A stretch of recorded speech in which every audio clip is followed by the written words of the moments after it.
Yeah, but no, we were talking about Waynesboro murders. Debbie Klein. Debbie Klein. Debbie Klein. Deborah Klein. That's a scary story. It's a very scary. Didn't they so make, let me wait, tell you, did they make a movie about this in the 80s? No, there's no movies. But let me tell you, so I believe that the book was haunted. The book itself. There was a copy at my mom's house, and there was a copy at my grandma's house. And if I slept, like, I could not sleep, like, near them because I was so afraid of this book. And I don't know why. I have no idea why I was so explicitly scared of this book. But, like, I didn't want to know. Like, it felt like the book actually held the evil of the story. Yeah. And it felt like, and I was scared of books that was one of my fears when I was growing up. So, like, if I had, like, when I read The Exorcist, I was so scared of that book being under my bed. Yes. Because I read all these books before I was, like, in 8th grade. Right. Like, when I was in 8th grade when I read The Exorcist. Right. So, like, one of the scariest books I read when I was, like, 11-ish was The Fall of the House of Usher, which is not really scary, but at 11 years old. Is that? Edgar Allan Poe. Yeah, I was gonna say. Yeah, okay, and they just made it into a fucking AMC series or something like that. But anyway, the Fall of the House of Usher is very dark, but I read it when I was like 11. I was scared to death for that book to be in my bedroom while I was sleeping. Right, I felt like books held what they were about. Right. Like within like Goosebumps does. Right, yeah, like basically I felt that way. And, like, so there was certain, like, I remember like, any Stephen King book that I read, like, I didn't want any of them. But then again, like, then it was almost more traumatizing for them to be out of my sight. Right, because then you're like, what are they up to? What's going on out in the living room where Debbie Klein's hiding now with some vampires in Salem's Lot. Jesus. And The Exorcist. So that was, like, the Holy Trinity. Debbie Klein, the Los Exorcisto, and what were we just talking about? Oh, Salem's Lot. That was when I read Salem's Lot, I went to school with garlic, steaks in my backpack, front door. Steaks in my so 8th grade was really like middle school was really when I got into like reading all those books. Because that's like when you're old enough to be able to read that kind of stuff. I mean, assuming that you know how to read at that age, yeah. But that's what I'm saying. Like, your reading level is at a high enough level for you to understand an adult book at that point. Exactly. You're, like, no longer reading fucking C-Spot Run.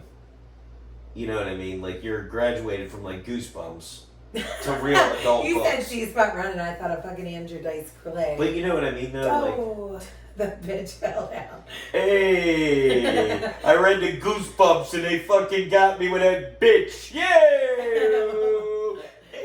That's what's gonna happen when Frank George actually shows up for one of the spots he calls. I love it. But no, seriously. No, but so Goosebumps didn't scare me though. I can have Goosebumps. No, I agree. Goosebumps didn't scare me. However, so Amityville Horror, Exorcist, and It were the three when I was a teenager that like couldn't be in my room when I went to bed. So we have some overlap there, right? Amityville. Oh, the Amityville I read in one. A lot of these books I read in one day. Right, exactly. Exactly. Like just you sit down in the morning, you get into it, and like by evening you're fucking not going to sleep for 4 days. But then so from having read those books when I was younger than I should have been when I was reading them, I used to have like this scary vision in my head when I would go to the bathroom.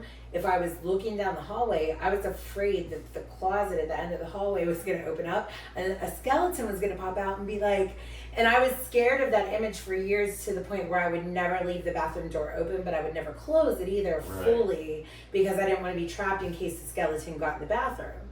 So like, did you have any like scary like takeaway residual kind of? Jesus Christ! Ooh, yo! If you guys heard that, fireworks we live in or gunshots? What hood. Was it? Fireworks or gunshots? Yes. No, this was definitely fireworks. It was definitely fireworks. But the answer is fireworks. 99.9% of the time. Yes, we do live in the hood. And there's no rules. Anyways, what were we talking about before that? Oh, so my residual was the scary skeleton that I thought was going to come out, creeping out from behind a door. Did you have any, like, things that you thought were going to happen because of the books? Don Knotts. That came from the books? No, it came from TV, but... Okay, let's talk about Don Knotts, because it's one of my favorite stories about you. No. I mean, It's I don't want to talk hilarious. about One Don of these Knotts. Don don't. Knotts was on the Epstein list. Don't let it fool you. No, he wasn't. Oh my god. That would make so much more sense as to why you're scared to death of him then. No. I was afraid scared of to give up Maud, because but like, I don't think anybody who was... Maud. I was scared of her too. Wait, not B. Maud. Arthur? Not Maud. I don't think Maud. B. Arthur is fucking benign. No, no, because I'm like gonna really expose my age here, and I was watching it way younger than I should have been to begin with. But there was a show called Solid Gold in the 80s, and they had dancers, and it was like a musical act or whatever. Don Cornelius. That was Soul Train. Oh, I loved Soul Train too. I wasn't allowed to watch it when I was younger. Cornelius. Everyone's because it would be on in the afternoon. But regardless, so on Solid Gold there was a duo called Madam and Waylon, and Waylon was a human man, and he always wore a tuxedo, and Madam was a goddamn fucking marionette. That scary marionette. Yeah, she That has looks like a- B. Arthur. I call that Yes. the B. Arthur marionette. She's fucking scary. That's the scariest fucking puppet you'll ever see. So what's crazy about your nightmares and my nightmares that overlap is that when I was younger, I used to think that Madam was going to bite my I'm so ankles. scared for you. Because she had like, she had little, like, Madam didn't have any teeth. Yeah. She was a gummy marionette. You know what I mean? Like, toothless, right? Rah, rah, rah, rah. So, like, I would have dreams at night after we would watch Solid Gold on Saturday nights or whatever fucking night it came on in the 80s. I would have dreams about Madam running around trying to bite my ankles, but I knew that she didn't have any teeth.